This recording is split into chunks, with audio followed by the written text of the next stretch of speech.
এখানে যে বাড়িটা দেখতে পাচ্ছেন এটা হচ্ছে ঢাকা শহর একটা ভিআইপি জায়গায় এই বাড়িটা।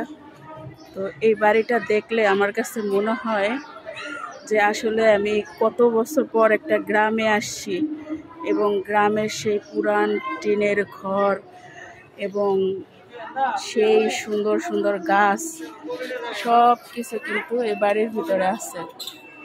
তো বাড়িটা দেখা আমার খুব অবাক লাগছে যে ঢাকা শহরে এখনো কিন্তু এরকম অনেক পুরানো কিছু জায়গায় ঘর দেখা যায় যেটা কিনা টিনের।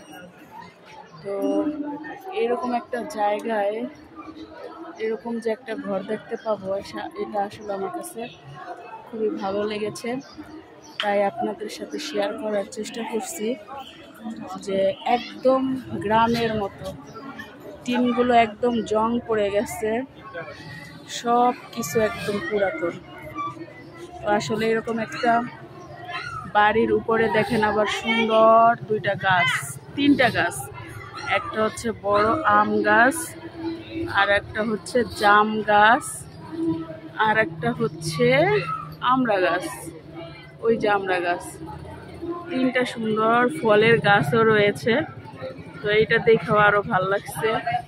তো যেটুকু জায়গাটা পুরাটাই দেখলে মনে হয় আমি একটা গ্রামে ঘুরতে আসছি।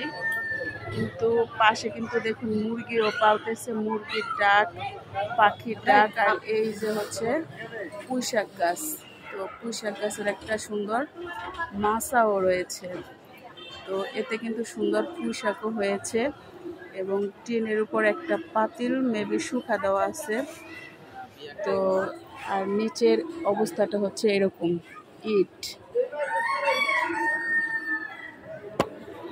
তো কেমন লেগেছে আপনাদের এই পুরাতন বাড়িটা এবং পাশের কিছু দৃশ্য দেখানোর চেষ্টা করি।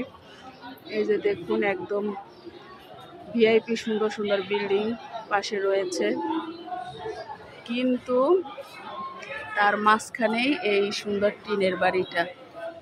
এই যে পাশে আরেকটা বাড়ি দেখুন কি সুন্দর, বাড়িটার কালারটা অনেক সুন্দর, একদম ছাদের উপরে সুন্দর গাছ আছে, ফুলের গাছ আছে। তো খুবই সুন্দর এই পাশের বিল্ডিংটা, কিন্তু সব থেকে মূল বিষয় হচ্ছে আমার কাছে ভালো লাগছে এই টিনের বাড়িটা।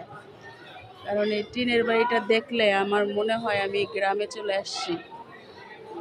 গ্রামের বাড়িগুলো কিন্তু বেশিরভাগই যাদের বরিশাল বাড়ি এরকম টিন দিয়ে কিন্তু তৈরি। তো সেই স্মৃতিটা আর কি আমার কাছে ফিরে আসছে। কেমন লাগছে আপনাদের কাছে ভিডিওটা অবশ্যই কমেন্ট করে জানাবেন।